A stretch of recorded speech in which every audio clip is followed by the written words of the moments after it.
Last summer, I busted the windshield out of this skid loader behind me, and today I want to see if I can fix it. Yeah, I didn't know what to think when that tree came flying through the cab windshield and all that glass fell in my lap. I thought, I guess, well, I got to try to see if I can't get a new windshield because I don't want to go through the winter freezing to death without a cab and that skid loader over there. Yeah, I'm Marv from Marv's Fixit shop. I asked the question, can it be fixed all the time? I bring projects in here of all different sorts and I see if I can fix them. I've been dragging stuff home like this for over 5 decades. There's the new windshield, and the secret is to get it into that rubber gasket laying there beside it, and then figuring out how to get it into this frame that I got leaning here. If I can get all that done, setting it in the skid loader shouldn't be that big of a deal. I'm not sure how to do this, but I know for certain that one of the first things I have to do is get all this broken glass out of this channel. The way I'm going to do that is just use this and go in there and dig it out like that, get it all cleaned up.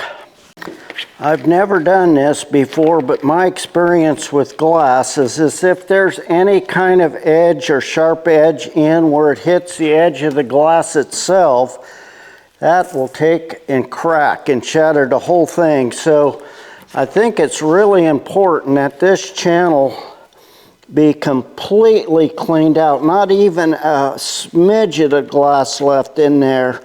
Yeah, like right there's a little piece down in there yet. And that has to all be out of there. So I'm going to get this at 100% cleaned up.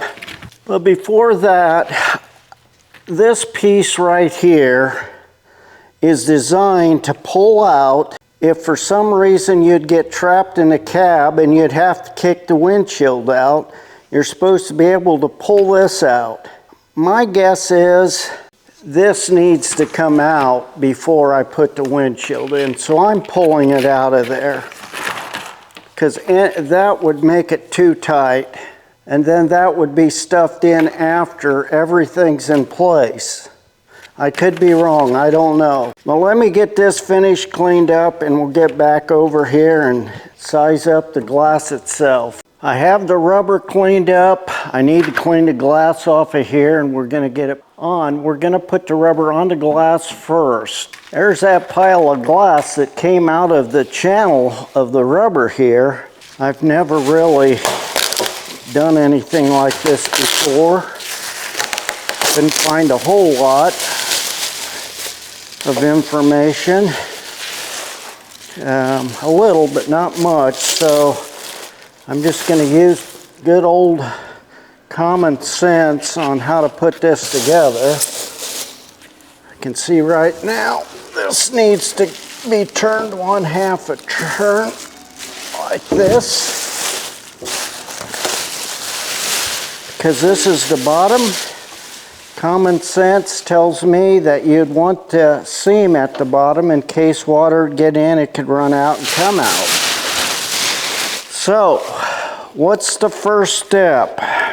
Is to figure out which is the outside and which is the inside. This is the outside here. I can tell because I hit a can of paint and it sprayed all over the skid loader, and that was on the outside. This right here is the glass channel. Now this goes on the glass like this. We may be doing this a couple times before we get it all figured out, but I have it in. The rubber on around it, but evidently the rubber stretched some because, as you can see right here, now it appears to be too long. I don't know if it is or not, but for sake of trying to get it in there, I'm going to go ahead and cut it. Now it may be a hair too short, but at least I can get it in there. Now with it on here, the next step would be to try to get it in that frame over there. Change of plans. You know how when you start something you really don't know what you're doing? You have to backtrack and redo it. I thought I was supposed to put the seal on the glass first. I did that and went to try to put it in the frame, and there was just no way. So I'm back at trying to put the rubber seal in the frame, and the only way to hold it in there is put this round locking channel in first and then work it around, which I got half of it worked around here. And my hopes is to put the glass in from the front side afterwards. I hope that works. I don't know. We'll see. Let's see if this is going to work. I'll finish this up and then we'll turn it over and see what happens. As you see, I got the glass in. It fought me the whole way.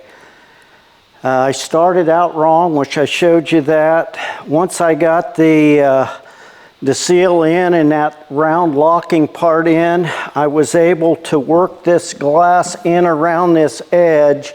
And now what I'm doing is going around fitting this bead right here back in.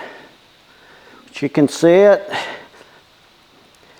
It goes in there. You can take a screwdriver or anything, and you can just push it in like this if you want, or if you get it lubricated like I have it here, you might be able to slide the screwdriver in and just push it right in, like something like that right there.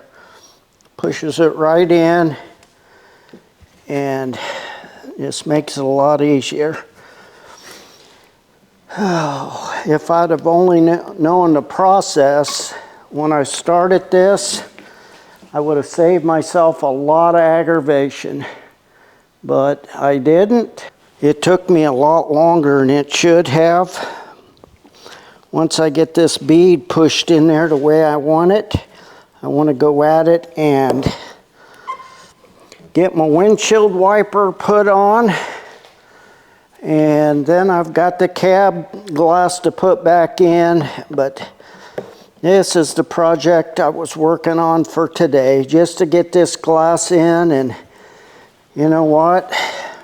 It's in, almost. I'm just about there.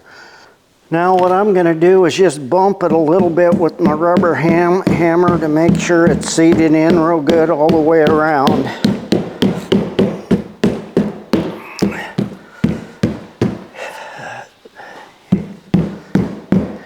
This here was a lot harder than what I ever thought it would be. I mean, a lot harder. I never, in my wildest dream, thought that this would fight me that much. But there you have it. It's in all the way around. Let me turn the thing over for you so you can see the other side. You can see that this is all in place here, all the way around. And there again, after I had that in place, I went around with my hammer and just made sure everything was seated nice and tight. Because once the glass is in, you can manipulate it just a little bit. This right here, you see that? That's a little zip tie. If you have to get out of that cab quick and you're trapped, you pull that, it pops that round bead out, and you just, theoretically, you're supposed to be able to pop the glass out of there. I suppose if your life depended on it, you could find a lot of strength to do that. But I don't know if I could do that anymore or not. I'm going to share with you the steps that I took, the correct steps you should take to install your glass successfully. The first step is clean all the old charred glass residue out of the channel where it was broken. Second step is to clean that rubber piece up well. The third step is to make sure that that round bead around the edge is all the way in. all the way around, leaving that little loop at the top. The fourth step is to slide that channel all the way around into your frame. The fifth step is to set your glass on top of the outside of the door and start working it into the bead, manipulating it in. Now I started with the handle first because that's where I felt I was going to have the most struggle to get it to fit in there. And I think that's the way you should do it. I originally had started on the flat side because I thought it would be easier, and it was. But then I quickly realized I couldn't get this in. So I took it all apart again, and I started, and I slipped the glass in here first, in and in the top. I started from the top, worked down, and down to these two corners right here. This is the bottom of the door. And then I had to manipulate the glass in a way that I could get it so that I could get the corners popped in and get the bottom popped in into the rubber. And then after that was all done, you know, I tapped the rubber, make sure everything's in nice and snug, and then I put that outside channel in place. And then it's ready to go on, all except for the windshield wiper and that, and I have it setting over there. Write those steps down, remember them when you want to do it. I think I will. But there is one thing I did that I didn't mention.